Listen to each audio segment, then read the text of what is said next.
आज हम करेंगे कक्षा 9वीं के गणित के अध्याय 10 की प्रमेय 10.2। इसके पहले हमने प्रमेय 10.1 करी थी और अध्याय 10 के जो महत्वपूर्ण अवधारणाएं बच्चों वह भी हम कर चुके हैं। यदि आपने नहीं देखा हो तो चैनल की प्लेलिस्ट पर जाकर देख सकते हो। तो प्रमेय 10.2 है, यदि एक वृत्त की जीवाओं द्वारा केंद्र पर अंतरित कोण बराबर हो तो वह जीवाएं बराबर होती है। तो यहाँ पर एक वृत्त हमने मान लिया कि यह वृत्त है, ठीक है, जिसका केंद्र O है और इसकी जीवाएं हैं AB और CD, ठीक है, इसकी जीवाएं हैं AB और CD। तो वृत्त की जीवाओं द्वारा केंद्र पर अंतरित कोण है, कौन से कोण है बच्चों? AOB ये वाला कोण और COD ये वाला कोण, ठीक है। तो यहाँ पर ये कहा गया है कि वृत्त की जीवाओं द्वारा केंद्र पर अंतरित कोण बराबर है, मतलब ये कोण और ये कोण बराबर है तो जीवाएं बराबर होती, तो ये जीवाएं AB और CD भी बराबर होगी, यह हमें सिद्ध करके बताना है यहाँ पर, ठीक है। तो इसके लिए हम सबसे पहले लिखते हैं कि वृत्त माना कि वृत्त का केंद्र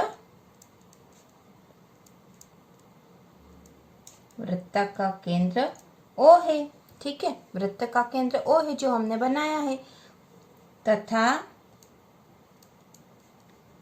AB तथा CD, ठीक है, AB तथा CD इसकी जीवाएं हैं,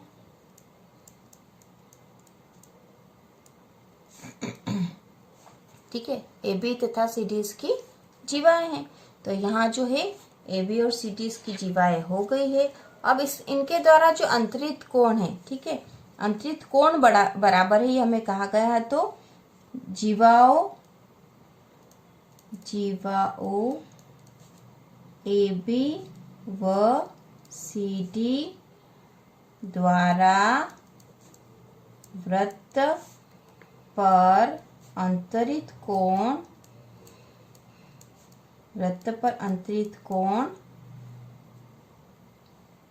कौन से हैं? कोण AOB बराबर है कोण COD के, ठीक है, कोण AOB ये वाला कोण और COD ये वाला कोण COD, ठीक है, AOB बराबर है COD, यह दिया है, ठीक है, दिया है। तो हमें सिद्ध क्या करना बच्चों? सिद्ध करना है कि जीवाएं भी इनकी बराबर होगी, ठीक है, जीवाएं क्या होगी इनकी? सिद्ध करना है जीवा AB बराबर है CD के, यह हमें सिद्ध करना है। तो हम उसी विधि से करेंगे बच्चों जैसे हमने प्रमेय 10.1 में करा था। तो हम यहाँ पे करेंगे त्रिभुज AOB तथा त्रिभुज COD में, है ना, दोनों त्रिभुजों में हम बताते हैं पहले कि त्रिभुज AOB तथा त्रिभुज COD में OA बराबर है OC, ठीक है, OA बराबर है OC। क्यों है बच्चों?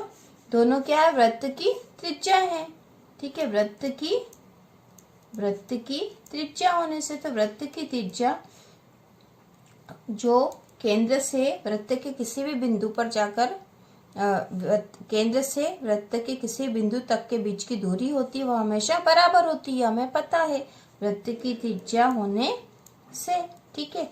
उसी प्रकार हम बता सकते हैं कि OB, ठीक है, OB बराबर है OD के, ठीक है, OB बराबर है OD के, क्योंकि यह भी वृत्त की त्रिज्या है, ठीक है। अब यहाँ पर हमें दे रखा है कि कोण AOB बराबर है कोण COD के, यह तो हमें दिया है क्योंकि ये कोण बराबर है, यह हमें दे रखा था। तो ऐसी स्थिति में हम लिख सकते हैं क्योंकि इन दो वृत्तों के बीच, ठीक है, इन दो वृत्तों के बीच दो भुजाएं बराबर है, ठीक है, दो भुजाएं OA और OC बराबर है, OB और OD बराबर है और एक कोण इनका बराबर है, ठीक है, दो भुजा और एक कोण यदि बराबर होगा तो ऐसे त्रिभुज क्या कहलाएंगे बच्चों की? त्रिभुज सर्वांग सम कहलाएंगे। त्रिभुज AOB सर्वांग सम है त्रिभुज COD के। क्यों? क्योंकि इनकी दो भुजाएं बराबर है तथा एक कोण भी बराबर है, तो ये त्रिभुज सर्वांग सम कहलाएंगे। और इनका जो नियम होगा साइड एंगल साइड, या भुजा कोण भुजा के नियम से। ठीक है, यदि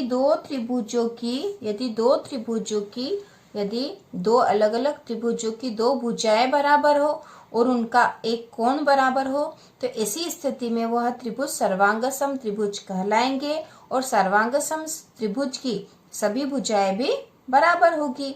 तो संगत भुजाएं जो है इनकी बराबर होती है। तो यहाँ पे OA बराबर है OC के, OB बराबर है OD के, तो ऐसी स्थिति में AB भी बराबर होगी CD के। तो हम यहाँ पे लिख देंगे कि त्रिभुज AOB सर्वांग सम है त्रिभुज COD के। तो ऐसी स्थिति में इनकी संगत भुजा और संगत कोण बराबर होंगे ऐसे इसके नियम से। तो हम यहाँ लिख देंगे इसलिए, ठीक है, इसलिए AB बराबर है CD के, क्योंकि सर्वांगसम त्रिभुज की संगत भुजाएं हैं, इसलिए AB बराबर है CD के। और यही हमें सिद्ध करना था। ठीक है, यही सिद्ध करना था। ठीक है।